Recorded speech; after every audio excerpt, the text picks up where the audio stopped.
ಬಂಗಾರ ಅನ್ನತಕ್ಕಂಥದ್ದು ಪ್ರತಿಯೊಬ್ಬರಿಗೂ ಸಹ ಸಂಪಾದನೆ ಮಾಡಲೇಬೇಕು, ಶೇಖರಣೆ ಮಾಡಲೇಬೇಕು, ನನ್ನ ಹತ್ರ ಅದು ಇರಲೇಬೇಕು ಅನ್ನುವಂಥ ಒಂದು ವಸ್ತು. ಆದರೆ ಸಾಮಾನ್ಯವಾಗಿ 500 ರೂಪಾಯಿ ಗ್ರಾಮ್ ಬಂಗಾರ ಇದ್ದಾಗಲೂ ಸಹ 500 ರೂಪಾಯಿನ 1 ಗ್ರಾಮ್ ಬಂಗಾರ ಈಗಾಗಲೇ ಬಿಡಿ ಅಂತ ಬಿಟ್ಟಿದ್ರಿ. 5,000 ರೂಪಾಯಿ ಬಂಗಾರ ಇದ್ದಾಗಲೂ 5,000 ರೂಪಾಯಿ 1 ಗ್ರಾಮ್ ಬಂಗಾರನ ಈಗ ಸಹ ಬೇಡ ಆಮೇಲೆ ನೋಡೋಣ ಅಂತ. ಈಗ 10,000 ರೂಪಾಯಿ 1 ಗ್ರಾಮ್ ಬಂಗಾರ ಆಗಿದೆ. ಅಲ್ಲಿಗೆ ಬಂಗಾರ ತೆಗೆದುಕೊಳ್ಳುವಂಥದ್ದು, ಖರೀದಿ ಮಾಡತಕ್ಕಂಥದ್ದು ಅನ್ನುವಂಥದ್ದು ನಿಮ್ಮ ವೈಯಕ್ತಿಕ ಜಾತಕದಲ್ಲಿ ಆ ಯೋಗ ಫಲಗಳು ಅಥವಾ ಹೊರಗಿಂದ ಪ್ರಯತ್ನದಿಂದ ಬರಬೇಕೇ ವಿನಃ ಅಲ್ಲಿಲ್ಲ. ಬಂಗಾರದ ಖರೀದಿ ಮಾಡುವಂಥ ಯೋಗ ಫಲಗಳಿಲ್ಲ ಅಂದರೆ ನೀವು ದುಡ್ಡಿದ್ರೂ ಕೂಡ ಬಂಗಾರ ಖರೀದಿ ಮಾಡಲ್ಲ ಅಂತ ಅರ್ಥ. ಇವತ್ತು ಸಹ ನಿಮ್ಮ ಹತ್ರ 10,000 ರೂಪಾಯಿ ಇದೆ ಅಂದರೆ ನೀವು ಹೋಗಿ 1 ಗ್ರಾಮ್ ಬಂಗಾರ ತೊಗೊಳಲ್ಲ, ಬೇರೆ ಏನು ಕೆಲಸ ಇದೆ ನಿಮ್ಮದು ಅದನ್ನು ಮುಗಿಸ್ಕೊಳ್ತೀರಾ ಫಸ್ಟು. ಸೊ ಆ ಬಂಗಾರ ಖರೀದಿಸುವಂತಹ ಯೋಗ ಫಲಗಳು ಹೇಗೆ ಬರ್ತದೆ, ನಮ್ಮ ಜಾತಕದ ಪ್ರಕಾರ ಏನು ಮಾಡಿದ್ರೆ ನಾವು ಬಂಗಾರವನ್ನು ಖರೀದಿಸಬಹುದು ಅನ್ನುವಂತಹ ಆ ರಹಸ್ಯಮಯ ವಿಚಾರಗಳು. ಅದೇ ರೀತಿಯಲ್ಲಿ ನೀವು ಕನ್ಯಾ ರಾಶಿಯವರಾಗಿದ್ದು ಬಂಗಾರವನ್ನು ಅಡಮಾನ ಇಟ್ಟುಬಿಟ್ಟಿದ್ರೆ ಬಿಡಿಸ್ಕೊಳ್ಳೋಕ್ಕಾಗದೆ, ಈಗ ಆಯಿತು ಯಾವಾಗೋ ತಗೊಂಬಿಟ್ಟಿದ್ದೀವಿ, ಅಪ್ಪನಿಂದ ಬಂತೋ ಅಮ್ಮನಿಂದ ಬಂತೋ ನೀವೇ ಖರೀದಿ ಮಾಡಿದ್ರೋ ಏನೋ, ಒಟ್ಟು ಬಂಗಾರ ಅನ್ನುವಂಥದ್ದು ಇದೆ ನಿಮ್ಮ ಹತ್ರ, ಅದನ್ನು ತೊಗೊಂಡೋಗಿ ಅಡಮಾನ ಇಟ್ಬಿಟ್ಟಿದ್ದೀರಾ. ಈಗ ಬಿಡಿಸ್ಕೊಂಡು ಬರಬೇಕದು ಬಂಗಾರವನ್ನು, ಏನೋ ಗೋಲ್ಡ್ ಲೋನ್ ಮಾಡಿಬಿಟ್ಟಿದ್ದೀರಾ, ಅದನ್ನ ಕ್ಲಿಯರ್ ಮಾಡ್ಕೊಂಡು ಬರೋಕ್ಕಾಗ್ತಾ ಇಲ್ಲ, ಒದ್ದಾಡ್ತಾ ಇದ್ದೀರಾ. ಈ ಪರಿಸ್ಥಿತಿಯಿಂದ ಕನ್ಯಾ ರಾಶಿಯವರು ಹೊರಗೆ ಬರೋದು ಹೇಗೆ? ಈ ರೀತಿಯ ಬಂಗಾರದ ವಿಚಾರಗಳನ್ನು ಕನ್ಯಾ ರಾಶಿಯವರಿಗೆ ಸಂಬಂಧಪಟ್ಟಂತೆ ಈ ವಿಡಿಯೋದಲ್ಲಿ ಸಂಪೂರ್ಣವಾಗಿ ತಿಳಿಸ್ತೀನಿ. ಸೊ ಪ್ರತಿಯೊಬ್ಬ ಕನ್ಯಾ ರಾಶಿಯವರಿಗೆ ಈ ವಿಡಿಯೋ ರೀಚ್ ಆಗೋ ಥರ ದಯವಿಟ್ಟು ವಾಟ್ಸಪ್, ಫೇಸ್ಬುಕ್, ಮೆಸೆಂಜರ್, ಟೆಲಿಗ್ರಾಮ್ ಎಲ್ಲ ಕಡೆ ಸಾಮಾಜಿಕ ಜಾಲತಾಣಗಳಲ್ಲಿ ವಿಡಿಯೋನ ಶೇರ್ ಮಾಡಲಿಕ್ಕೆ ಮರಿಬಿಡಿ. ನೀವು ಸಬ್ಸ್ಕ್ರೈಬ್ ಮಾಡ್ಕೊಳ್ಳಿ ಅಂತ ದಯವಿಟ್ಟು ಕೆಳಗಡೆ ಸಬ್ಸ್ಕ್ರೈಬ್ ಅಂತ ಬಟನ್ ಇರುತ್ತೆ, ಸಬ್ಸ್ಕ್ರೈಬ್ ಮಾಡಿಕೊಂಡು ಬೆಲ್ ಬಟನ್ ಹೊತ್ಕೊಂಡು ಆಲ್ ಅಂತ ಮಾಡಲಿಕ್ಕೆ ದಯವಿಟ್ಟು ಮರಿಬೇಡಿ. ಬಹಳ ಪ್ರಮುಖವಾದಂತಹ ವಿಚಾರ, ಇದನ್ನು ಪ್ರತಿಯೊಬ್ಬರಿಗೂ ಸಹ ತಿಳಿಸಲೇಬೇಕಾದಂಥ ವಿಚಾರ. ನಮಸ್ಕಾರ, ನಾನು ವಿಠಲ್ ಭಟ್ ಮಾತಾಡ್ತಾ ಇರ್ತಕ್ಕಂಥದ್ದು. ಫೇಸ್ಬುಕ್ಕಲ್ಲಿ ವಿಡಿಯೋ ನೋಡ್ತಾ ಇದ್ದೀರಾ, ನಮ್ಮ ಪೇಜನ್ನು ಫಾಲೋ ಮಾಡಲಿಕ್ಕೆ ದಯವಿಟ್ಟು ಮರಿಬೇಡಿ. ಬಹಳ ಪ್ರಮುಖವಾಗಿ ನೋಡಿ, ಬಂಗಾರವನ್ನು ಖರೀದಿಸುವಂಥ ಯೋಗ ಫಲಗಳಿಗೆ ಬಂದಾಗ ಶಾಸ್ತ್ರಗಳು ಏನು ಹೇಳುತ್ತೆ, ಜ್ಯೋತಿಷ ಶಾಸ್ತ್ರಗಳು ಏನು ಹೇಳುತ್ತೆ ಅಂತ ನೋಡಿದಾಗ ಹಲವಾರು ಬೇರೆ ಬೇರೆ ವಿಚಾರಗಳನ್ನ ತಿಳಿಸುತ್ತೆ. ಪಂಚಮಾಧಿಪತಿ, ಭಾಗ್ಯಾಧಿಪತಿ, ಲಾಭಾಧಿಪತಿ ಇತ್ಯಾದಿ ಬೇರೆ ಬೇರೆ ವಿಚಾರಗಳು ತಿಳಿಸುತ್ತೆ ನೋಡು ಅಂಥೇಳಿ. ಆದರೆ ಪ್ರಮುಖವಾಗಿ ಕ್ಲಿಯರ್ ಆಗಿ ನಾವು ಕೇವಲ ಬಂಗಾರ ಖರೀದಿ ಅದನ್ನು ಮಾತ್ರ ಇಟ್ಟಾಗ, ಅಂದರೆ ಪ್ರಶ್ನೆ ಮಾಡಿದಾಗ ಜ್ಯೋತಿಷ್ಯ ಗ್ರಂಥಗಳಲ್ಲಿ ಬರುವ ಶ್ಲೋಕಾಧಾರಿತವಾಗಿ 2 ಪ್ರಮುಖವಾದ ವಿಚಾರಗಳನ್ನು ನೋಡಬೇಕು. ಒಂದು ದ್ವಿತೀಯಾಧಿಪತಿ, ಇನ್ನೊಂದು ಶುಕ್ರ ಅಂತ. ಕನ್ಯಾ ರಾಶಿಯವರಿಗೆ ದ್ವಿತೀಯಾಧಿಪತಿ ಶುಕ್ರ 2 ಒಂದೇ. ಯಾಕೆಂದರೆ ದ್ವಿತೀಯ ಸ್ಥಾನ ಅಂದರೆ ತುಲಾರಾಶಿ ಅಧಿಪತಿ ಶುಕ್ರ. ಸೊ ಪ್ರತಿಯೊಬ್ಬ ಕನ್ಯಾ ರಾಶಿಯವರ ಜಾತಕದಲ್ಲಿ ಶುಕ್ರ ಎಲ್ಲಿದ್ದಾನೆ ಅನ್ನುವುದರ ಆಧಾರದ ಮೇಲೆ ನೀವು ಬಂಗಾರ ಸಂಪಾದನೆ ಅನ್ನುವಂಥದ್ದು ಮಾಡ್ತೀರಿ.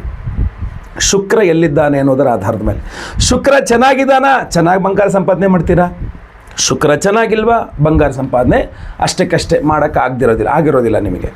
ಜೊತೆಗೆ ಶುಕ್ರ ನಿಮಗೆ ಧನಾಧಿಪತಿ, ಭಾಗ್ಯಾಧಿಪತಿಯೂ ಆಗಿರ್ತಾನೆ, 9ನೇ ಮನೆ ಅಧಿಪತಿನೂ ಶುಕ್ರನೇ. ಸೊ ಕನ್ಯಾ ರಾಶಿಯವರು ಬಂಗಾರವನ್ನು ಜೀವನದಲ್ಲಿ ಸಂಪಾದನೆ ಮಾಡಬೇಕು, ಅಥವಾ ನಾನು ಇನ್ಮೇಲೆ ಬಂಗಾರ ಖರೀದಿ ಮಾಡಬೇಕು, ನಾನು ಬಂಗಾರದಲ್ಲಿ ಸೇವ್ ಮಾಡಬೇಕು, ಬಂಗಾರ ಬೇಕು ನನಗೆ, ಯಾವುದೇ ರೀತಿ ನಿಮಗೆ ಆ ಬುದ್ಧಿ ಬರಬೇಕು, ಮನಸ್ಥಿತಿ ಬರಬೇಕು ಅಂದರೆ ಶುಕ್ರನ ಆರಾಧನೆ ಬಹಳ ಇಂಪಾರ್ಟೆಂಟ್. ಶುಕ್ರನ ಅಭಿಮಾನಿ ದೇವರು ಯಾವುದು? ದುರ್ಗಾ. ಸೊ ಶುಕ್ರ ಹಾಗೂ ದುರ್ಗಾದೇವಿಯ ಆರಾಧನೆಯನ್ನು, ಪ್ರಾರ್ಥನೆ ಪೂಜನಾದಿಗಳನ್ನು, ಹರಕೆ ಆದಿಗಳನ್ನು, ಸೇವೆಗಳನ್ನು ಇದೆಲ್ಲ ಮಾಡ್ಕೊಳ್ತಾ ಹೋದರೆ ಕಡ್ಡಾಯವಾಗಿ ಖಂಡಿತವಾಗಿ ಕನ್ಯಾ ರಾಶಿಯವರು ಬಂಗಾರವನ್ನು ಖರೀದಿಸುವಂಥ ಯೋಗ ಫಲಗಳು ಜಾಸ್ತಿ ಬರುತ್ತೆ. ನೀವು ಬಹಳ ಕಷ್ಟ ಆಗಿಬಿಟ್ಟಿದೆ, ಈಗ ಮಗಳು ಮದುವೆ ಮಾಡಬೇಕು ಅಥವಾ ಮತ್ತೊಂದು ಏನು ಮಾಡಬೇಕು, ಅರ್ಜೆಂಟ್ ಬಂಗಾರ ಬೇಕು, ಅಥವಾ ನೀವೇ ಮದುವೆ ಆಗಬೇಕು, ಬಂಗಾರ ಬೇಕು, ಅಥವಾ ಯಾವುದೋ ಒಂದು ಕಾರಣಕ್ಕೆ ಬಂಗಾರ ಬೇಕು ಮನೆಯಲ್ಲಿ, ಅಥವಾ ಎಲ್ಲೋ ಫ್ಯಾಮಿಲಿ ಇತ್ಯಾದಿಗಳಲ್ಲಿ ಅವಮಾನ ಆಗೋಗಿದೆ, ನೀನೇನು ಮಾಡ್ಕೊಂಡೇ ಇಲ್ವಾ, ಒಂದು ಚೈನು ಒಂದು ನೆಕ್ಲೆಸ್ ಕೂಡ ಮಾಡ್ಕೊಳ್ಳಿವೇನೋ ಅಂತ ಹೇಳ್ಬಿಟ್ಟು, ಅಥವಾ ಮಾಡ್ಕೊಂಡಿಲ್ವಮ್ಮ ಅನ್ನೋ ರೀತಿಯಲ್ಲಿ ಏನೋ ಅವಮಾನ ಆಗೋಗಿದೆ, ಇನ್ಮೇಲೆ ಬಂಗಾರ ಬೇಕು. ಆದರೆ ಈಗ ನೋಡಿದ್ರೆ ಗ್ರಾಮ್ ಬಂಗಾರ 10,000 ತಗೊಳಕ್ಕಾಗಲ್ಲ, ಆ ಥರ ಅನ್ಕೋಬೇಡಿ. ಫಸ್ಟ್ ಮನಸ್ಸು ದೃಢವಾಗಿ ಇಟ್ಕೊಳ್ಳಿ. 10 ಆಗಲಿ 12 ಆಗಲಿ ನಾನು ಬಂಗಾರ ತೊಗೊಳ್ತೀನಿ ಅನ್ನುವ ದೃಢ ನಿರ್ಧಾರ ನಿಮ್ಮಲ್ಲಿ ಬಂದರೆ ಅದು 25,000 1 ಗ್ರಾಮ್ ಆದರೂ ನೀವು ತೊಗೊಳ್ತೀರ, ಅದ್ರ ಬಗ್ಗೆ ಏನು ಡೌಟ್ ಇಲ್ಲ, ಅವಶ್ಯಕತೆ ಇಲ್ಲ, ಆಯ್ತಲ್ವಾ. ಸೊ ಆದ್ದರಿಂದ ಫಸ್ಟು ದೃಢ ನಿರ್ಧಾರ ಬರಬೇಕು, ನಾನು ಬಂಗಾರ ತೊಗೊಳ್ಬೇಕು ಅಂತ. ಎರಡನೇದಾಗಿ ಶುಕ್ರನ ಆರಾಧನೆ, ದುರ್ಗಾರಾಧನೆಯನ್ನು ಶುರು ಮಾಡಿಕೊಂಡ್ರೆ ನಿಮಗೆ ಬಂಗಾರ ಖರೀದಿಸುವ ಯೋಗ ಬರ್ತದೆ. ಪ್ರತಿದಿನ ಬೆಳಗ್ಗೆ ಎದ್ದು ಸ್ನಾನ ಆದಮೇಲೆ ಲಲಿತಾ ಸಹಸ್ರನಾಮವನ್ನು ಓದ್ತಕ್ಕಂಥದ್ದು, ಕೇಳಿಸ್ಕೊಳ್ತಕ್ಕಂಥದ್ದು, ಅಥವಾ ದುರ್ಗಾ ಅಷ್ಟೋತ್ತರ, ಶುಕ್ರ ಅಷ್ಟೋತ್ತರ, ಲಕ್ಷ್ಮೀ ಅಷ್ಟೋತ್ತರ ಯಾವುದಾಗುತ್ತೋ ಅದು, ಅಥವಾ ಎಲ್ಲೋದು ಪಠನೆ ಮಾಡ್ಕೊಳ್ಳೋದ್ರಿಂದಲೂ ಸಹ ನಿಮಗೆ ಶುಕ್ರಾನುಗ್ರಹವಾಗಿ ಬಂಗಾರ ಖರೀದಿಸುವ ಯೋಗ ಬರ್ತದೆ. ಮನೆ ಹತ್ತಿರದಲ್ಲೆಲ್ಲರೂ ಅಮ್ಮನವರ ದೇವಸ್ಥಾನ ಇದ್ದರೆ ಶುಕ್ರವಾರ ಹೋಗಿ ಅಲ್ಲಿ ಒಂದು ಕುಂಕುಮಾರ್ಚನೆ ಮಾಡಿಸಿ ಆ ಕುಂಕುಮವನ್ನು ವಾರ ಪೂರ್ತಿ ಹಣೆಯಲ್ಲಿ ಧಾರಣೆ ಮಾಡೋದ್ರಿಂದ ಬಂಗಾರ ಖರೀದಿ ಮಾಡಬೇಕು, ಅಲ್ಲಿ ಸೇವ್ ಮಾಡಬೇಕು. ನಾನು ಒಂದು ಬಂಗಾರ ಚೈನೋ ನೆಕ್ಲೆಸ್ ಏನೋ ಒಂದು ಮಾಡಿಸ್ಕೊಳ್ಬೇಕು ಅನ್ನುವ ಒಂದು ಬುದ್ಧಿ ಇಚ್ಛಾಶಕ್ತಿ ಚೆನ್ನಾಗಿ ಬರ್ತದೆ. ನೀವು ಕನ್ಯಾ ರಾಶಿಯವರಾದರೆ ನೀವು ಮುತ್ತೈದರಿಗೆ ಶುಕ್ರವಾರಗಳಲ್ಲಿ ಅರಿಶಿನ ಕುಂಕುಮ ವಿಳೆದೆಲೆ ಅಡಿಕೆ ಫಲ ತಾಂಬೂಲ ದಕ್ಷಿಣೆ ವಸ್ತ್ರ ತೆಂಗಿನಕಾಯಿ ಈ ಥರ ಯಾವುದೋ ಒಂದು ಒಳ್ಳೆಯ ಸೌಮಂಗಲ್ಯ ದ್ರವ್ಯಗಳನ್ನು ಅವರಿಗೆ ಕೊಟ್ಟು ಅವ್ರ ಕಾಲಿಗೆ ಬಿದ್ದು ನಮಸ್ಕಾರ ಮಾಡಿ ಅವ್ರ ಕೈಲಿ ಆಶೀರ್ವಾದವನ್ನು ನೀವು ಪಡೆದ್ರಿ ಅಂತಾದರೆ ಕನ್ಯಾ ರಾಶಿಯವರು ಬಂಗಾರವನ್ನು ಹೆಚ್ಚೆಚ್ಚು ಸಂಪಾದನೆ ಮಾಡ್ತೀರಾ. ಹಾಗೂ ಇದಿಷ್ಟು ಒಂದು ಕಡೆ ಇದ್ರ ಜೊತೆಗೆ ಕ್ಷೇತ್ರ ದರ್ಶನಗಳು ಅಂತ ಅಂದರೆ ಅದ್ಭುತವಾದಂತಹ ಅಮ್ಮನವರ ಕ್ಷೇತ್ರಗಳು ಸನ್ನಿಧಾನಗಳು, ಅಷ್ಟಾದಶ ಶಕ್ತಿಪೀಠಗಳಲ್ಲಿ ಒಂದಾದಂತಹ ಚಾಮುಂಡೇಶ್ವರಿ ಅಮ್ಮನವರು ಮೈಸೂರು ಇಲ್ಲೇ ನಮ್ಮ ಕರ್ನಾಟಕದಲ್ಲೇ ಇದೆ. ನೀವು ದಕ್ಷಿಣ ಕನ್ನಡ ಜಿಲ್ಲೆಗೆ ಹೋದ್ರಂತೂ ಎಷ್ಟೆಲ್ಲ ನಿಮಗೆ ಅಮ್ಮನವರ ದೇವಸ್ಥಾನಗಳಿದೆ, ಕೊಲ್ಲೂರಿದೆ, ಹೊರನಾಡಿದೆ, ನೀವು ಬಹಳಷ್ಟು ದೇವಸ್ಥಾನಗಳಿದೆ ಅಮ್ಮನವರ ದೇವಸ್ಥಾನಗಳು. ಸೊ ಅದರಿಂದ ಈ ಥರ ಯಾವುದಾದ್ರು ಅಮ್ಮನವರ ದೇವಸ್ಥಾನಗಳಲ್ಲಿ ಶುಕ್ರವಾರದ ದಿವಸ ಒಂದು ತುಲಾಭಾರ ಸೇವೆ, ತೀರ್ಥ ಸ್ನಾನ, ಒಂದು ತುಪ್ಪದ ದೀಪವನ್ನು ಹಚ್ಚತಕ್ಕಂಥದ್ದು, ತ್ರಿಮಧು ಸೇವೆ ಅಂತ ಮಾಡ್ತಾರೆ ಕೊಲ್ಲೂರಾದಿಗಳಲ್ಲಿ. ಆ ಥರ ದರ್ಶನ ಪ್ರಾರ್ಥನೆ ಮಾಡಿಕೊಂಡು ಆಮೇಲೆ ಪ್ರಸಾದ ಭೋಜನ ಊಟ ಮಾಡಬೇಕಲ್ಲಿ. ಮಾಡಿದಾಗ ಖಂಡಿತವಾಗಿ ನೀವು ಪ್ರಾರ್ಥನೆ ಮಾಡಿದಾಗ ನಿಮಗೂ ಜೀವನದಲ್ಲಿ ಬಂಗಾರವನ್ನು ಖರೀದಿಸುವಂತಹ ಯೋಗ ಫಲಗಳು ಬರ್ತದೆ. ಯೋಚನೆ ಮಾಡೋ ಅವಶ್ಯಕತೆ ಇಲ್ಲ. ಇದು ಒಂದು ಭಾಗ. ಎರಡನೇ ಭಾಗ ಬಂಗಾರವನ್ನು ಅಡಮಾನ ಇಟ್ಟು ಬಂಗಾರವನ್ನು ಬಿಡಿಸ್ಕೊಳ್ತಕ್ಕಂಥದ್ದು ಕನ್ಯಾ ರಾಶಿಯವರು. ಇಲ್ಲಿ ಇನ್ನೊಂದು ಬಹಳ ಪ್ರಮುಖವಾದ ವಿಚಾರ ನಿಮಗೆ ತಿಳಿಸ್ತಾನೆ. ಬಂಗಾರವನ್ನು ಖರೀದಿ ಮಾಡೋದಿರಲಿ ಅಥವಾ ಅಡಮಾನ ಇಟ್ಟ ಬಂಗಾರವನ್ನು ಬಿಡಿಸ್ಕೊಳ್ಳತಕ್ಕಂಥದ್ದಾಗಿರಲಿ, ಅದಕ್ಕೊಂದು ವಿಶೇಷವಾದಂತಹ ಸ್ವರ್ಣಾಕರ್ಷಣ ಭೈರವ ಅನ್ನುವಂಥ ಒಂದು ಮಂತ್ರ ಇದೆ. ಈ ವಿಡಿಯೋ ಎಂಡಲ್ಲಿ ಹೇಳ್ತೀನಿ. ಪ್ರತಿ ದಿವಸ ಅದನ್ನು ಕೇಳಿಸ್ಕೊಳ್ತಾ ಇದ್ದರೂ ಕೂಡ ನಿಮಗೆ ಬಂಗಾರವನ್ನು ಖರೀದಿಸುವ ಯೋಗ ಫಲಗಳು ಬರುತ್ತೆ. ಇನ್ನು ಅದು ಅಡಮಾನ ಇಟ್ಟು ಬಂಗಾರವನ್ನು ಬಿಡಿಸ್ಕೊಳ್ಳುವ ಯೋಗ ಫಲವು ಆ ಮಂತ್ರಶ್ರವಣದಿಂದ ಬರುತ್ತೆ. ಇನ್ನು ಅಡಮಾನ ಇಟ್ಟ ಬಂಗಾರವನ್ನು ಬಿಡಿಸಿಕೊಳ್ಳುವ ವಿಚಾರವಾಗಿ ನೋಡ್ಕೊಳ್ಳೋಕೆ ಹೋದರೆ ಕನ್ಯಾ ರಾಶಿಯವರಿಗೆ ಅಂತಂದರೆ ಷಷ್ಠ್ಯಾಧಿಪತಿ ಶನೇಶ್ವರನ ಆರಾಧನೆ ಜಾಸ್ತಿ ಮಾಡಬೇಕು. ಅಂದರೆ ಶುಕ್ರ ಶನಿ ಇದೆರಡೂ ಆರಾಧನೆ ಮಾಡಿದ್ರೆ ನಿಮಗೆ ಬಂಗಾರವನ್ನು ಬಿಡಿಸಿಕೊಂಡು ಅಡಮಾನ ಇಟ್ಟ ಬಂಗಾರವನ್ನು ಬಿಡಿಸಿಕೊಂಡು ಬರುವಂತಹ ಯೋಗ ಫಲಗಳು ಬರುತ್ತೆ. ಯಾರಿಗೆ? ಕನ್ಯಾ ರಾಶಿಯವರಿಗೆ. ಇನ್ನು ಶನೇಶ್ವರನ ಆರಾಧನೆ ಅಂದರೆ ನಾನು ಪ್ರತಿ ಸಲ ಹೇಳ್ತಾ ಇರ್ತೇನೆ, ಯಾವುದೇ ಶನೇಶ್ವರನ ಆರಾಧನೆ ಯಾವ ಥರ ಮಾಡಬೇಕು ಅಂತ. ಈಗ ಕನ್ಯಾ ರಾಶಿಯವರೇನಾದರೂ ಬಂಗಾರ ಅಡಮಾನ ಇಟ್ಬಿಡ್ತೀನಿ ಗುರುಳೆ ಅದನ್ನು ಬಿಡಿಸ್ಕೊಂಡು ಬರಬೇಕು ಅಂದರೆ ಶನೇಶ್ವರನ ಆರಾಧನೆ ಮಾಡೋದು. ಅದಕ್ಕಿಂತ ಮುಂಚೆ ಬಹಳ ಪ್ರಮುಖವಾಗಿ ಇನ್ನು ಮೇಲೆ ಯಾವುದೇ ಕಾರಣಕ್ಕೂ ಸಹ ಬಂಗಾರವನ್ನು ಅಡಮಾನ ಇಡೋದಿಲ್ಲ. ಈಗ ಸದ್ಯ ಇಟ್ಟಿದ್ದನ್ನು ಬಿಡಿಸ್ಕೊಂಡು ಬರೋಕ್ಕೆ ಅವಕಾಶ ಮಾಡಿಕೊಡೋದು ಭಗವಂತ ಅಂತ ಒಂದು ಹರಕೆ ಪ್ರಾರ್ಥನೆ ಥರ ದೃಢ ನಿರ್ಧಾರ ಬರಬೇಕು ಫಸ್ಟು. ಯಾಕೆಂದರೆ ಬಂಗಾರ ಅಡಮಾನ ಇಡತಕ್ಕಂಥದ್ದೇ ಒಂದು ದೊಡ್ಡ ಕೆಟ್ಟ ಸಂಪ್ರದಾಯ, ಕೆಟ್ಟದು. ಅದು ದರಿದ್ರ ಅಂತ ದಾರಿದ್ರ್ಯವನ್ನು ಕೊಡ್ತಕ್ಕಂಥದ್ದು. ಒಮ್ಮೆ ನಿಮ್ಮ ಕೈಯಿಂದ ಬಂಗಾರ ಅಡಮಾನಕ್ಕೆ ಹೋಯಿತು ಅಂತಂದರೆ ನೀವು ದರಿದ್ರದ ಜೀವನಕ್ಕೆ ಹೋದ್ರಿ ಅಂತ ಅರ್ಥ, ದಾರಿದ್ರ್ಯಪೂರ್ಣವಾದ ಜೀವನಕ್ಕೆ ಹೋಗ್ತಾ ಇದ್ದೀರಾ ಅಂತ ಅರ್ಥ. ಅಲ್ಲಿಂದ ನೀವು ವಾಪಸ್ ಬಂದ್ಬಿಡಬೇಕು, ಯಾವುದೇ ಕಾರಣಕ್ಕೂ ಅದು ಇದು ಆಗಬಾರ್ದು. ಸೊ ಅದರಿಂದ ನಿಮ್ಮ ಮನೆ ದೇವರಲ್ಲಿ, ನಿಮ್ಮ ಇಷ್ಟ ದೇವರಲ್ಲಿ ಪ್ರಾರ್ಥನೆ ಮಾಡ್ಕೊಳ್ಬೇಕು, ಇನ್ಮೇಲೆ ಯಾವತ್ತೂ ನನ್ನ ಬಂಗಾರವನ್ನು ಅಡಮಾನ ಇಡುವ ಪರಿಸ್ಥಿತಿ ನನಗೆ ಕೊಡಬೇಡ ಭಗವಂತ ಅಂಥೇಳಿ. ನಾನು ಮಾಡೋದೂ ಇಲ್ಲ ಅಂತ. ಗಂಜಿ ಕುಡ್ಕೊಂಡಾರು ಇರ್ತೀನಿ, ಬಂಗಾರ ಮಾತ್ರ ಅಡಮಾನ ಇಡೋದಿಲ್ಲ ಅಂತ ಆಣೆ ಪ್ರಮಾಣಗಳು ಮಾಡ್ಕೊಂಬಿಡಿ. ಹಾಗೂ ಆ ಬಂಗಾರವನ್ನು ಬಿಡಿಸ್ಕೊಂಡು ಬರ್ತೀರಲ್ಲ ಅದನ್ನು ಶನಿವಾರದ ದಿವಸ ಬಿಡಿಸ್ಕೊಂಬನ್ನಿ, ಅವಾಗ ಮತ್ತೆ ಇಡುವಂತಹ ಪರಿಸ್ಥಿತಿಗಳು ನಿಮಗೆ ಬರೋದಿಲ್ಲ. ಆಯಿತಾ? ಎರಡನೇದಾಗಿ ನೀವು ಶನೇಶ್ವರನ ಆರಾಧನೆಯನ್ನು ಜಾಸ್ತಿ ಮಾಡಬೇಕು. ಶನೇಶ್ವರ ದೇವಸ್ಥಾನಕ್ಕೆ ಹೋಗಿ ಒಂದು ಅಭಿಷೇಕ ಪೂಜೆ ಮಾಡಿಸಿ ಆ ತೀರ್ಥನ ತೊಗೊಬಂದು ಈ ಬಿಡಿಸ್ಕೊಂಡು ಬಂಗಾರದಲ್ಲಿ ಆ ಬಂಗಾರಕ್ಕೆ ಆಭರಣಗಳಿಗೆ ಆ ತೀರ್ಥನ ಹಾಕಿ ಶನೇಶ್ವರನಲ್ಲೂ ಪ್ರಾರ್ಥನೆ, ಇನ್ಮೇಲೆ ಯಾವುದೇ ಕಾರಣಕ್ಕೂ ಇದು ಬಂಗಾರ ಅಡಮಾನಕ್ಕೆ ಹೋಗಬಾರ್ದು, ಆ ಥರ ಅನುಗ್ರಹಿಸು ತಂದೆ ಅಂತ ಪ್ರಾರ್ಥನೆ ಮಾಡ್ಕೊಳ್ಬೇಕು. ಇನ್ನು ಕೆಲವರು ದೊಡ್ಡ ಪ್ರಮಾಣದಲ್ಲಿ 5 ಲಕ್ಷ 10 ಲಕ್ಷ 20 ಲಕ್ಷಕ್ಕೆಲ್ಲ ಬಂಗಾರಗಳನ್ನ ಇಟ್ಬಿಟ್ಟಿರ್ತಾರೆ ಅಡಮಾನ. ಅವ್ರು ಬಿಡಿಸ್ಕೊಂಡು ಬರೋದೇ ಬಹಳ ಅಸಾಧ್ಯದ ಕೆಲಸ ಅಂತ ಅನ್ನೋಂಗೆ ಆಗ್ಬಿಡುತ್ತೆ. ಅದ್ರ ಮೇಲೆ ಆಸನೆ ಬಿಡೋಕ್ಕೆ ಹೋಗ್ಬಿಡ್ತಾರೆ ಇವರು. ಆದರೆ ನೀವು ತಮಿಳುನಾಡಿನ ತಿರುನೆಲ್ಲಾರ್ ದೇವಸ್ಥಾನಕ್ಕೆ ಹೋದರೆ ದರ್ಭಾರಣ್ಯೇಶ್ವರ ಸ್ವಾಮಿ ಇದೆ, ಅಲ್ಲಿ ಶನೇಶ್ವರನ ಸನ್ನಿಧಾನ ಇದೆ, ಅಲ್ಲಿ ನಳತೀರ್ಥ ಅಂತ ಇದೆ. ಸೊ ಆ ನಳತೀರ್ಥದಲ್ಲಿ ನೀವು ಸ್ನಾನವನ್ನು ಮಾಡಿಕೊಂಡು, ನಳತೀರ್ಥದಲ್ಲಿ ಸ್ನಾನವನ್ನು ಮಾಡಿ ಎಳ್ಳೆಣ್ಣೆ ಹಚ್ಕೊಂಡು, ಫಸ್ಟು ಆ ಎಳ್ಳೆಣ್ಣೆ ಹಚ್ಕೊಂಡು ನಳತೀರ್ಥ ಸ್ನಾನ ಮಾಡಿ, ಗಣಪತಿ ದರ್ಶನ ಮಾಡಿ, ಶನೇಶ್ವರನ ದರ್ಶನ ಮಾಡಿ, ದರ್ಭಾರಣ್ಯೇಶ್ವರನ ದರ್ಶನ ಮಾಡಿ, ಈ ಬಂಗಾರವನ್ನು ಬಿಡಿಸ್ಕೊಡು, ಆ ಶಕ್ತಿಯನ್ನು ಕೊಡಪ್ಪ ಭಗವಂತ ಅಂತ ಒಂದಲ್ಲಿ ಹರಕೆ ಪ್ರಾರ್ಥನೆ ಮಾಡ್ಕೊಂಡು ಬಂದರೆ ನಿಮ್ಮ ಬಂಗಾರವನ್ನು ಬಿಡಿಸ್ಕೊಳ್ಳುವ ಸಾಧ್ಯತೆಗಳು, ಅವಕಾಶಗಳು ತುಂಬ ಚೆನ್ನಾಗಿರುತ್ತೆ. ಬಟ್ ನೆನ್ಪಿಟ್ಕೊಳ್ಳಿ, ಈ ಟಿ ವಿನಲ್ಲಿ, ಯೂಟ್ಯೂಬಲ್ಲಿ ಮತ್ತೊಂದು ಎಲ್ಲ ಕಡೆ ಅಡ್ವರ್ಟೈಸ್ಮೆಂಟ್ಗಳು ಬರ್ತಾವಲ್ಲ, ದೊಡ್ಡ ಸೆಲೆಬ್ರಿಟಿಗಳು, ಬಂಗಾರ ಇದೆಯಾ ಬನ್ನಿ ಅಡಮಾನ ಇಟ್ಬಿಡಿ, ಬಂಗಾರ ಇದೆಯಾ ಬಂದು ಮಾರ್ಬಿಡಿ, ನಮಗೆ ಇವತ್ತಿನ ರೇಟಲ್ಲಿ ಕೊಡ್ತಾ ಅಂತೀವಿ ಹಂಗೆ ಅಂತ. ದಯವಿಟ್ಟು ಬಂಗಾರ ಮಾರಾಟ ಮಾಡೋದಾಗಲಿ, ಬಂಗಾರ ಅಡಮಾನ ಇಡೋದಾಗಲಿ ಮಾಡಬೇಡಿ. ಬಂಗಾರವನ್ನು ಖರೀದಿಸಿ, ಅದು ನಿಮ್ಮ ಮನೆಯ ಮಹಾಲಕ್ಷ್ಮಿ, ಅದು ನಿಮ್ಮ ಮನೆಯಲ್ಲೇ ಇರಬೇಕು.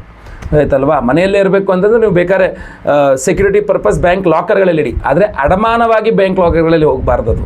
ಆಯ್ತಲ್ವಾ? ಸೊ ಈ ಪ್ರಕಾರವಾಗಿ ಸ್ವಲ್ಪ ಎಚ್ಚರಿಕೆಯಿಂದ ಬಂಗಾರವನ್ನು ಬಳಸಿ. ಇನ್ನು ನಾನು ಬಹಳ ಪ್ರಮುಖವಾಗಿ ಒಂದು ವಿಶೇಷವಾದ ಪರಿಹಾರವನ್ನು ಮಾಡ್ತಾ ಇದ್ದೇವೆ. ಆ ಬಂಗಾರವನ್ನು ಬಿಡಿಸ್ಕೊಂಡು ಬರೋಕ್ಕೋ ಅಥವಾ ಬಂಗಾರವನ್ನು ಸಂಪಾದನೆ ಮಾಡೋಕ್ಕೆ ಅನುಕೂಲವಾಗಿರುತ್ತೆ. ಆ ವಿಶೇಷ ಪರಿಹಾರ ಏನಪ್ಪ ಅಂತಂದರೆ ವೀಕ್ಷಕರೇ, ಈ ಬಂಗಾರದ ವಿಚಾರದಲ್ಲಿ ಅಂದರೆ ನೀವು ಅಡಮಾನ ಇಟ್ಟ ಬಂಗಾರ ಬಿಡಿಸಿಕೊಳ್ಳಿಕ್ಕಾಗಿರಬಹುದು ಅಥವಾ ಬಂಗಾರವನ್ನು ಸಂಪಾದನೆ ಮಾಡಿಕೊಳ್ಳಿಕ್ಕಾಗಬಹುದು, ಪ್ರತಿಯೊಬ್ಬ ಮನುಷ್ಯನಿಗೂ ಅನುಕೂಲವಾಗಬೇಕು ಅಂಥೇಳಿ ನಮ್ಮಲ್ಲಿ ವಿಶೇಷವಾದಂತಹ ಮಂತ್ರಗಳಿದೆ. ಆ ಮಂತ್ರಗಳಲ್ಲಿ ಒಂದು ಸ್ವರ್ಣಾಕರ್ಷಣ ಭೈರವ ಮಂತ್ರ ಅಂತ. ಈ ವಿಡಿಯೋ ಎಂಡಲ್ಲಿ ನಾನು ಹೇಳ್ತೀನಿ ಆ ಮಂತ್ರವನ್ನು ಅಂತ ಹೇಳಿದ್ದೀನಿ, ಖಂಡಿತವಾಗಿ ಹೇಳ್ತೇನೆ. ಆ ವಿಶೇಷವಾದಂತಹ ಸ್ವರ್ಣಾಕರ್ಷಣ ಭೈರವ ಮಂತ್ರವನ್ನು ಗುರುಪೂರ್ಣಿಮೆಯ ದಿವಸ ಅಂದರೆ ಜುಲೈ 10ನೇ ತಾರೀಕು ಗುರುವಾರ ಅದೇ ಮಂತ್ರದಿಂದ ಹೋಮವನ್ನು ಮಾಡ್ತಾ ಇದ್ದೇವೆ. ಸ್ವರ್ಣಾಕರ್ಷಣ ಭೈರವ ಹೋಮ ಅಂತ ಮಾಡ್ತಾ ಇದ್ದೇವೆ, ಆ ಮಂತ್ರ ಹೋಮ ಅಂತ ಮಾಡ್ತಾ ಇದ್ದೇವೆ. ಸೊ ಈ ಒಂದು ವಿಶೇಷವಾದ ಸ್ವರ್ಣಾಕರ್ಷಣ ಭೈರವ ಮಂತ್ರ ಹೋಮದಲ್ಲಿ ಈ ಧನಾಕರ್ಷಕ ಅದ್ಭುತವಾದ ಮಣಿಯನ್ನು ಇಟ್ಟು ಇದನ್ನು ಎನರ್ಜೈಸ್ ಮಾಡಲಿದ್ದೇವೆ. ಈ ಧನಾಕರ್ಷಕ ರಾ ಪೈರೈಟ್ ಅಂತ ಕರಿತೀವಿ. ಈ ಧನಾಕರ್ಷಕ ಮಣಿಯನ್ನು ನೀವು ಸ್ವರ್ಣಾಕರ್ಷಣ ಭೈರವ ಒಂದು ಮಂತ್ರದಲ್ಲಿ ಎನರ್ಜೈಸ್ ಮಾಡಿ, ಹೋಮ ಮಾಡಿ ಎನರ್ಜೈಸ್ ಮಾಡಿ, ಅದು ನಿಮ್ಮ ಹೆಸರು, ನಿಮ್ಮ ಗೋತ್ರ, ನಕ್ಷತ್ರ, ರಾಶಿ, ನಿಮ್ಮದೇ ಹೆಸರಲ್ಲಿ ಸಂಕಲ್ಪ ಮಾಡಿ ಎನರ್ಜೈಸ್ ಮಾಡಿದಾಗ, ಅದು ಯಾವತ್ತು ಗುರುಪೂರ್ಣಿಮೆಯ ದಿವಸ. ಗುರುಪೂರ್ಣಿಮೆ ಗುರುವಾರ, ಗುರುಪೂರ್ಣಿಮೆ ಸಹಸ್ರ ಗುರು ಶಾಂತಿ ಗುರು ದತ್ತಾತ್ರೇಯ ಹೋಮದ ಜೊತೆಯಲ್ಲಿ ಸ್ವರ್ಣಾಕರ್ಷಣ ಭೈರವ ಹೋಮ ಹಾಗೂ ಈ ಬಂಗಾರ ಅಡಮಾನ ಅಥವಾ ಬಂಗಾರ ಸಂಪಾದನೆ ಮಾಡಲಿಕ್ಕೆ ಅಡ್ಡಿ ಆತಂಕಗಳೇನು ಬರಬಹುದು, ಸರ್ಪದೋಷಗಳಿಂದಾಗಿ ಬರಬಹುದು, ದುಡಿದಿದ್ದೇನು ಉಳಿಯಲ್ಲ ಅನ್ನೋ ರೀತಿಯಲ್ಲಿ. ಆದ್ದರಿಂದ ಆಶ್ಲೇಷ ಬಲಿ ಪೂಜೆ, ಸರ್ಪಶಾಂತಿ ಹೋಮವನ್ನು ಮಾಡ್ತಾ ಇದ್ದೇವೆ. ಸೊ ಅದು ಎಲ್ಲದರಲ್ಲೂ ಅದ್ಭುತವಾಗಿ ಈ ಒಂದು ವಿಶೇಷವಾದಂತಹ ಧನಾಕರ್ಷಕ ಮಣಿಯನ್ನು ಎನರ್ಜೈಸ್ ಮಾಡಿ ಕೊಡ್ತಾ ಇದ್ದೇವೆ. ಸಂಕಲ್ಪ ಸೇವೆಗೆ ನೀವು ಹೆಸರು ಕೊಟ್ಕೊಳ್ಬಹುದು. ಸ್ಕ್ರೀನ್ ಮೇಲೆ ಕಾಣುವಂತಹ ನಂಬರ್ಗಳಿಗೆ ನಿಮ್ಮ ಹೆಸರು, ಗೋತ್ರ ಗೊತ್ತಿದ್ರೆ, ನಕ್ಷತ್ರ ಗೊತ್ತಿದ್ರೆ, ರಾಶಿ ಗೊತ್ತಿದ್ರೆ, ಇಲ್ಲ ನಿಮ್ಮ ಹೆಸರು, ನಿಮ್ಮ ಒಂದು ವಿಳಾಸ ಕಳಿಸಲು ಪರವಾಗಿಲ್ಲ, ನಿಮಗೆ ಏನು ಗೊತ್ತಿದೆಯೋ ಅದನ್ನು ದಯವಿಟ್ಟು ಬೇಗ ವಾಟ್ಸಪ್ ಮಾಡ್ಕೊಳ್ಳಿ. ಆವತ್ತಿನ ದಿವಸ ಅಂದರೆ 10ನೇ ತಾರೀಕು ಗುರುವಾರ ಬೆಳಗ್ಗೆ 6 ಗಂಟೆಗೆ ಒಂದು ನಿಮ್ಮ ಸಂಕಲ್ಪ ಸೇವೆಯನ್ನು ಆರಂಭವಾಗುತ್ತೆ. ಲೈವಲ್ಲಿ ನಿಮ್ಮ ಹೆಸರೆಲ್ಲ ಸಂಕಲ್ಪ ಆಗುತ್ತೆ. ಒಂದು 10:30 ಮೇಲೆ ನಾವು ಹೋಮಗಳನ್ನು ಪ್ರಾರಂಭ ಮಾಡ್ತೇವೆ. ಅದರಲ್ಲಿ ವಿಶೇಷವಾಗಿ ಸ್ವರ್ಣಾಕರ್ಷಣ ಭೈರವ, ಆ ಸ್ವರ್ಣಾಕರ್ಷಣ ಭೈರವ ಹೋಮದಲ್ಲಿ ಈ ಒಂದು ವಿಶೇಷವಾದಂತಹ ಧನಾಕರ್ಷಕ ಮಣಿ ಇದನ್ನು ಎನರ್ಜೈಸ್ ಮಾಡಿ ಕೊಡ್ತಾ ಇದ್ದೇವೆ. ಸೊ ಸಂಕಲ್ಪ ಸೇವೆಗೆ ಬೇಗ ನೀವು ಹೆಸರು ಕೊಟ್ಕೊಳ್ಬಹುದು. ಯಾಕೆಂದ್ರೆ ಈ ಸ್ವರ್ಣಾಕರ್ಷಣ ಭೈರವ ಹೋಮದ ಜೊತೆಯಲ್ಲಿ ನಾವು ಅವತ್ತು ಗುರುವಾರ ಗುರುಪೂರ್ಣಿಮೆ ಆಗಿರೋದ್ರಿಂದ ಸಹಸ್ರ ಗುರುಶಾಂತಿ ಹೋಮವನ್ನು ಮಾಡಿ 1008 ಸಂಖ್ಯೆಯಲ್ಲಿ ಗುರುಗ್ರಹಕ್ಕೆ ಹೋಮವನ್ನು ಮಾಡಿ ಗುರು ದತ್ತಾತ್ರೇಯರ ಹೋಮವನ್ನು ಸಹ ಮಾಡ್ತಾ ಇದ್ದೇವೆ. ಹಾಗೂ ಅದರಲ್ಲಿ ಅಭಿಮಂತ್ರಣೆ ಮಾಡಿ ವಿಶೇಷವಾಗಿ ನಿಮಗೆ ಈ ಒಂದು ಗುರುಗಳ ಗುರುಪಾದುಕೆಗಳನ್ನು ಸಹ ಕೊಡ್ತಾ ಇದ್ದೇವೆ.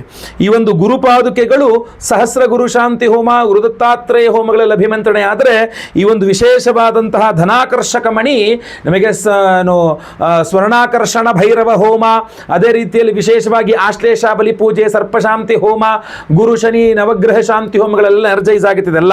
ಸೊ ಆದ್ದರಿಂದ ದಯವಿಟ್ಟು ಸಂಕಲ್ಪ ಸೇವೆಗೆ ಹೆಸರು ಕೊಟ್ಕೊಳ್ಳಿ. ಲೈವಲ್ಲಿ ಸಂಕಲ್ಪ ಆಗುತ್ತೆ. ಎಲ್ಲಾ ಹೋಮ ಲೈವ್ ನೋಡ್ತೀರಾ. ಎಲ್ಲಾ ಹೋಮಗಳ ಭಸ್ಮ, ನಾಗಾರಾಧನೆ, ಅರಿಶಿನ ಪ್ರಸಾದ ಜೊತೆಗೆ ಗುರುಪಾದಿಗಳು, ಈ ಒಂದು ಪಾದಕೆಗಳು, ಅದರ ಜೊತೆಗೆ ವಿಶೇಷವಾಗಿ ಈ ಧನಾಕರ್ಷಕ ಮಣಿಯನ್ನ ನಿಮಗೆ ನಾವು ಸ್ಪೀಡ್ ಪೋಸ್ಟ್ ಮೂಲಕ ಕಳುಹಿಸಿ ಕೊಡ್ತೇವೆ. ಸೊ ಅದರಿಂದ ಬೇಗ ಬೇಗ ನಿಮ್ಮ ಹೆಸರು, ಗೋತ್ರ ಗೊತ್ತಿದ್ರೆ, ನಕ್ಷತ್ರ ಗೊತ್ತಿದ್ರೆ ಹಾಗೂ ನಿಮ್ಮ ರಾಶಿ ಗೊತ್ತಿದ್ರೆ ಬೇಗ ವಾಟ್ಸಪ್ ಮಾಡ್ಕೊಳ್ಳಿ. ಎಲ್ಲರಿಗೂ ಸಹ ಒಳ್ಳೆಯದಾಗಲಿ. ಬನ್ನಿ ಈಗ ಆ ವಿಶೇಷವಾದ ಮಂತ್ರವನ್ನ ಕೇಳಿಸ್ಕೊಳ್ಳೋಣ. ಓಂ ಅಸ್ಯ ಶ್ರೀ ಸ್ವರ್ಣಾಕರ್ಷಣ ಭೈರವ ಮಹಾಮಂತ್ರಸ್ಯ ಬ್ರಹ್ಮಾ ಋಷಿಃ ತ್ರಿಷ್ಠುಪ್ ಛಂದಃ ಶ್ರೀ ಸ್ವರ್ಣಾಕರ್ಷಣ ಭೈರವೋ ದೇವತಾ ಶ್ರೀ ಸ್ವರ್ಣಾಕರ್ಷಣ ಭೈರವ ಪ್ರೀತ್ಯರ್ಥೆ ಸ್ವರ್ಣಾಭರಣ ಪ್ರಾಪ್ತ್ಯರ್ಥೆ ಜಪೆ ವಿನಿಯೋಗಃ. ಓಂ ಧ್ಯಾನಂ कोटिसूर्यप्रतीकाशं कुबेरनिलयं महः नेत्रत्रयं चतुर्बाहुं पाशाङ्कुशवराभयं शशिखण्डजटाचूडं स्वर्णाभरणभूषितं सर्वाभरणसम्पूर्णं शोभितं स्वर्णभैरवम्. ॐ वं आं ह्रूं ह्रीं ह्रां महाभैरवाय फणस्थाय अजामिळबन्धनाय लोकेश्वराय मम दारिद्र्यापहराय ह्रां ह्रीं ह्रूं आं वं ॐ वं आं ह्रूं ह्रीं ह्रां महाभैरवाय ಪಣಸ್ಥಾಯ ಅಜಾಮಿಳಬಂಧನಾಯ ಲೋಕೇಶ್ವರಾಯ ಮಮ ದಾರಿದ್ರ್ಯಾಪಹಾರಾಯ ಹ್ರಾಂ ಹ್ರೀಂ ಹ್ರೂಂ ಆಂ ವಂ ಓಂ.